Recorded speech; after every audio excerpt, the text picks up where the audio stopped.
أعوذ بالله من الشيطان الرجيم. بسم الله الرحمن الرحيم. يا أيها الذين آمنوا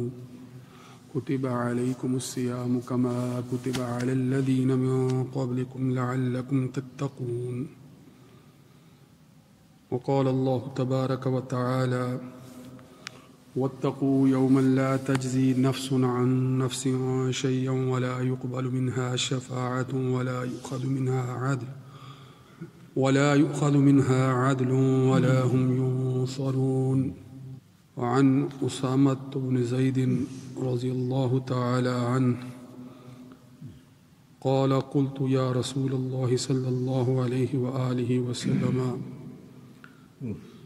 لم أراك تصوم شهرا من الشهور ما تصوم من شعبان. قال ذلك الشهر يعفل الناس عنه بين رجب ورمضان وهو شهر ترفع فيه الأعمال إلى رب العالمين فأحب أن يرفع عملي وأنا صائم. وقال الله تبارك وتعالى إن الله وملائكته يصلون على النبي يا أيها الذين آمنوا صلوا عليه وسلموا تسليما. اللهم صل على سيدنا ومولانا محمد وعلى آل وأصحاب سيدنا ومولانا محمد وبارك وسلم عليه. سامعین محترم، شعبان کا آخری اشرہ ہے، شعبان المبارک کا آخری اشرہ ہے، 24 شعبان ہے، اور انشاءاللہ اگلا ہفتہ رمضان المبارک میں ہم داخل ہو چکے ہوں گے. اگلے جمعے والے دن جو ہے ہم رمضان المبارک کے مہینے میں داخل ہوں گے، برکتوں والے، مغفرت والے، رحمتوں والے مہینے میں داخل ہوں گے انشاءاللہ. تو اس سے پہلے یہ آخری اشرہ ہے، تو اس میں ہم استقبال رمضان کے حوالے سے، چونکہ یہ پورا مہینہ ہی استقبال رمضان کے حوالے سے اہم ہے، تو یہ آخری ہفتہ بالخصوص اہم ہے کہ مزید اپنے آپ کو اللہ تعالیٰ کے اس بابرکت مہینے میں داخل ہونے کے لیے تیار کر لیں. استقبال رمضان کے حوالے سے پہلے بھی گفتگو کی ہے، 2-3 روایات میں آپ کے سامنے رکھ دیتا ہوں. پھر ایک تو یہ بات سمجھنی چاہیے کہ جا رہے ہیں وہ مہینہ ہے کیسا، وہ مہینہ. تو ایک روایت جو ہے وہ میں آپ کے سامنے رکھتا ہوں کہ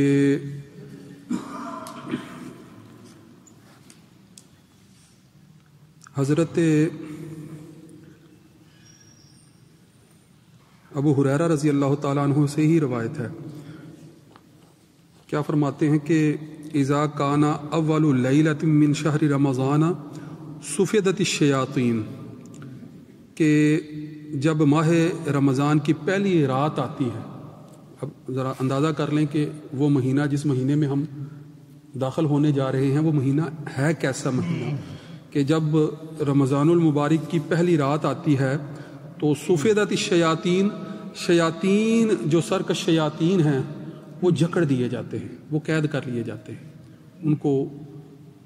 آزاد نہیں رہنے دیا جاتا. سفدت الشیاطین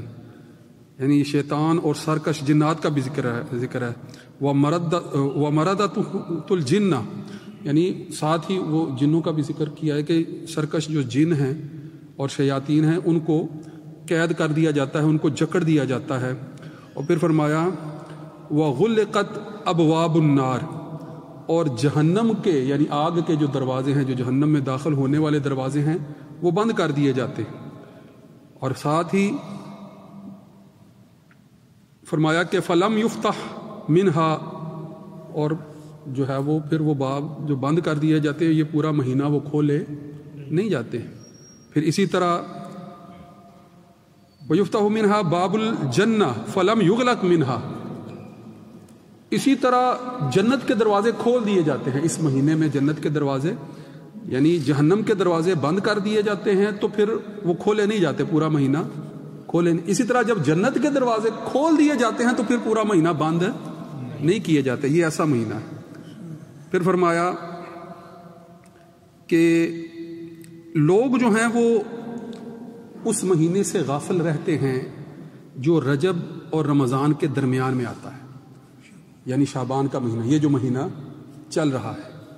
کیا فرمایا؟ یغفل الناس عنہ بین رجب و رمضان، کہ یہ ایک دوسری روایت ہے، اس کے ساتھ یہ تسلسل ہے جس کا جو ہے وہ شروع میں نے ذکر بھی کیا کہ اول تو یہ کہ ایسا مہینہ شروع ہونے جا رہا ہے جس کے اندر جنت کے دروازے کھول دیے جاتے ہیں اور جہنم کے دروازے بند کر دیے جاتے ہیں، اور ساتھ ہی یہ بھی فرما دیا، آگے ایک اور روایت جو اس سے آگے آتی ہے اس کا یہ حصہ ہے کہ رمضان سے پہلے جو شعبان کا مہینہ ہے اس سے لوگ غافل رہتے ہیں، اس میں توجہ نہیں کرتے۔ کس طرف توجہ نہیں فرماتے؟ فرمایا کہ وَهُوَ شَهْرٌ تُرْفَعُ فِيهِ الْأَعْمَالِ، یہ ایسا مہینہ ہے جس میں اعمال اٹھائے جاتے ہیں، یعنی اس آسمانوں کی طرف بلند کیے جاتے ہیں، اٹھائے جاتے ہیں، یعنی رب کے حضور پیش کیے جاتے ہیں۔ اِلَىٰ رَبِّ الْعَالَمِينَ، یعنی اللہ کی طرف اٹھائے جاتے ہیں رب کے حضور۔ ویسے تو اصولی بات ہے کہ اللہ کسی کے ذرہ برابر بھی عمل سے غافل نہیں ہے، تو سمجھانے کے لیے ایک بات ہے کہ اعمال جو ہیں جن کو فرشتے جو ہے وہ لکھ رہے ہوتے ہیں اور اعمال جن کے دفتر جو ہے وہ مرتب کیے جا رہے ہیں،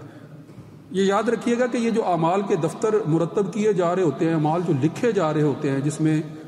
ہر طرح کے اعمال ہیں، آپ کے اچھے اور برے اعمال، اور بعد میں ان کا جو ہے وہ وزن کیا جاتا ہے، ترازو پر تولے جاتے ہیں، تو یہ اس لیے ہے کہ اگر کوئی اس بات پر جو ہے وہ اعتراض کرنے والا ایسا فرد کہ جو اس بات پر مصر ہو کہ شاید میرے اعمال جو ہیں وہ میرے ہی علم میں ہے، کوئی اور نہیں جانتا ہے، تو اس کو پھر اس کے نامہ اعمال کے دفتر دکھا دیے جاتے ہیں، یعنی ہمارے ہی دکھانے کے لیے ہیں۔ اللہ تعالیٰ تو بے خبر نہیں ہے۔ اگر یہ نامہ اعمال مرتب کیے جا رہے ہیں تو بہت سے سرکش جو ہیں وہ اس دن اپنے نفاق کی بنیاد پر یہ دعویٰ کرنے کے لیے جو ہے وہ، یہ دنیا میں بھی ہوتا ہے، آپ بعض اوقات دیکھتے ہیں کہ مجرم جو ہے، مجرم، آپ اس سے پوچھتے ہیں کہ تم نے یہ کام کیا ہے، وہ آپ کے چہرے پر بالکل سنجیدگی کے ساتھ جو ہے وہ کہہ دے گا کہ نہیں، میرا تو اس کام سے تعلق ہی نہیں ہے، میں نے تو کیا ہی نہیں ہے۔ وہ آج کل جو ہے وہ جدید دور ہے، ہر چیز جو ہے وہ وائرل ہو جاتی ہے، فوٹیج آ جاتی ہے، کیمرہ دیکھ لیتا ہے اور سامنے بات مان جاتے ہیں، کیمرے سے جو ہے وہ ریکارڈنگ ہو گئی ہے، فوٹیج بن گئی ہے، سی سی ٹی وی کیمرے جو ہیں وہ چیزیں سامنے لے آئے ہیں، تو تحقیق والے یہ جانتے ہیں کہ یہ جو سی سی ٹی وی کیمرے سے لائی گئی فوٹیج ہے، یہ جو کیمرے سے لائی گئی فوٹیج ہے، جو کیمرہ ٹیکنالوجی اتنی ایڈوانس ہو چکی ہے کہ اس میں بھی بہت کچھ کیا جا سکتا ہے، ایڈیٹنگ اور کچھ کا کچھ بنایا جا سکتا ہے۔ بات نظر آ رہی ہے سامنے اور ایسا اینگل دے دیا جائے، ایسی جو ہے وہ اس کی توجیہ کر دی جائے کہ بات کچھ کی کچھ لگ رہی ہے۔ مثلا میڈیا یہ کام کرتا ہے، میڈیا یہ کام کرتا ہے کہ وہی بات جو کسی کے مخالف تھی اس کو اس کے حق میں دکھا رہا ہوتا ہے کہ نہیں یہ تو اس کے حق میں ہے، اس کی تشریح ایسی کر دیتے ہیں، سامنے وہی تصویر نظر آ رہی ہوتی ہے، سامنے یہی نظر آ رہا ہوتا ہے کہ یہ جو ہے وہ حکومت کے مخالف جو ہے وہ جلوس نکالا جا رہا ہے، سامنے یہی نظر آ رہا ہوتا ہے، حق میں اس کو اس طرح سے پورٹرے کر دے گا کہ ہاں یہ جلوس جا رہا ہے اور حکومت دیکھے کتنی جو ہے وہ جمہوری حکومت ہے، اس نے لوگوں کو آزادی دی ہوئی ہے، یہ لوگ جو ہے وہ سر عام جو ہے وہ اپنے جو ہے وہ تحفظات کا اظہار کر رہے ہیں، اعتراض کر رہے ہیں، اور گورنمنٹ جو ہے وہ ان کو تحفظ فراہم کر رہی ہے۔ مثلا یہ پورے کا پورا جو ہے وہ سینیریو ہی بدل دیا جاتا ہے۔ اشارتاً یہ بات میں نے اس لیے کی کہ اس کے اندر بہت کچھ کیا جا سکتا ہے، اس کے باوجود لوگ مان رہے ہوتے ہیں، فوری مان جاتے ہیں۔ اگر جو ہے وہ سامنے کسی کا رکھ دے کہ یہ دیکھیں یہ فوٹیج آ گئی ہے، یہ فلانی آڈیو آ گئی ہے، فلاں ویڈیو آ گئی ہے، یہ سامنے لوگ مان جاتے ہیں، فوری مان جاتے ہیں۔ ہو سکتا ہے کہ وہ ٹھیک ہو، مگر یہ بھی امکان ہے کہ بڑے بڑے ماہر موجود ہیں، وہ ان کے اندر قطر و بیونت کرتے ہیں، تو اس کے باوجود کہ وہ دنیا کی ایک چیز ہے، سامنے کی ایک چیز ہے جس میں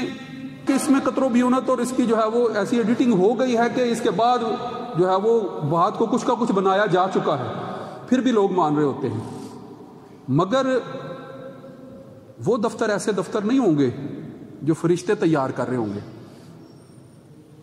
اللہ کا علم، اللہ کے علم میں جو سیاہ سفید کا مالک ہے، جو دلوں میں چھپے ہوئے راز بھی جانتا ہے، وہ علم ایسا علم ہے کہ اس کو جھٹلانے والے کا حال جو ہے وہ ایسا ہی ہوگا کہ وہ خود ہی اپنے آپ کو قابل رحم حالت میں پہنچانے والا ہوگا، خود ہی اپنے آپ کو ظلم میں ڈالنے والا ہوگا، وہاں انکار کرنے والا. ایک بندہ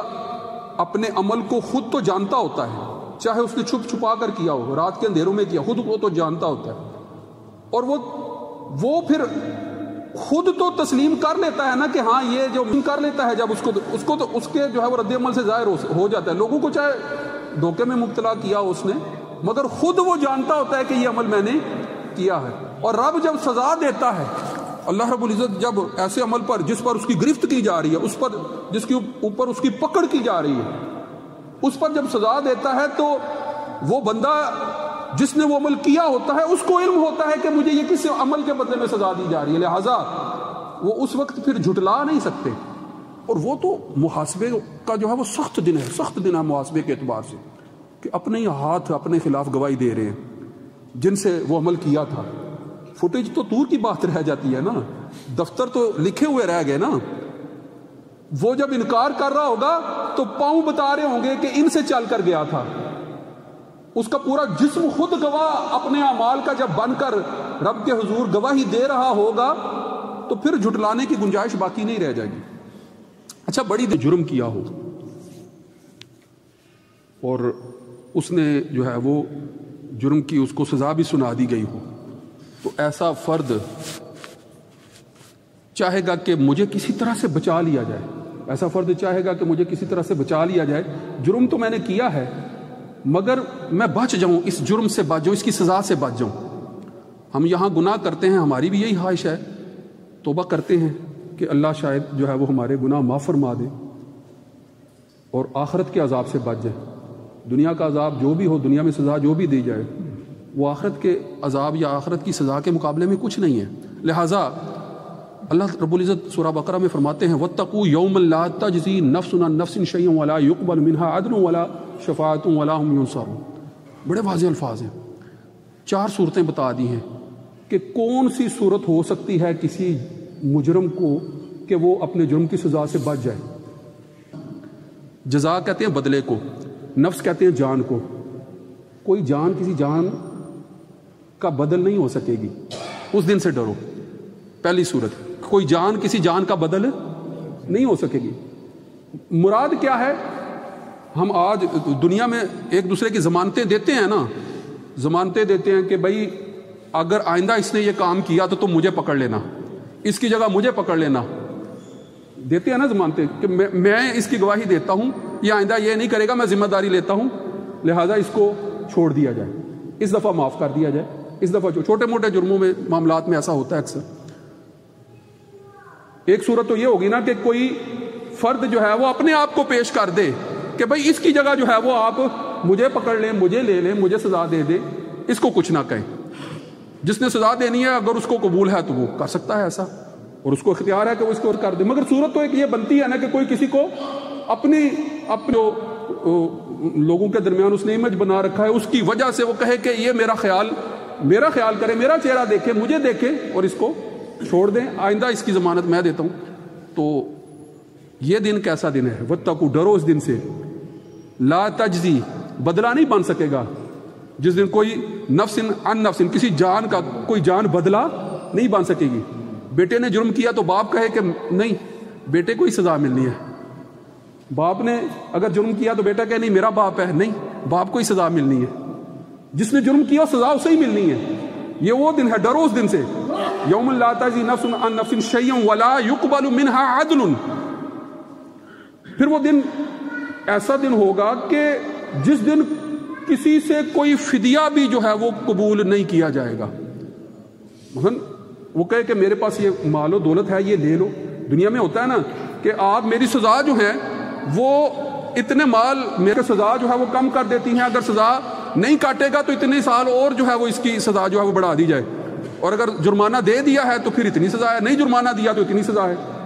مال دے کر بھی جو ہے وہ اپنی سزا کم کروائی جا سکتی ہے نا۔ اور ایک صورت جو اگلی بتائی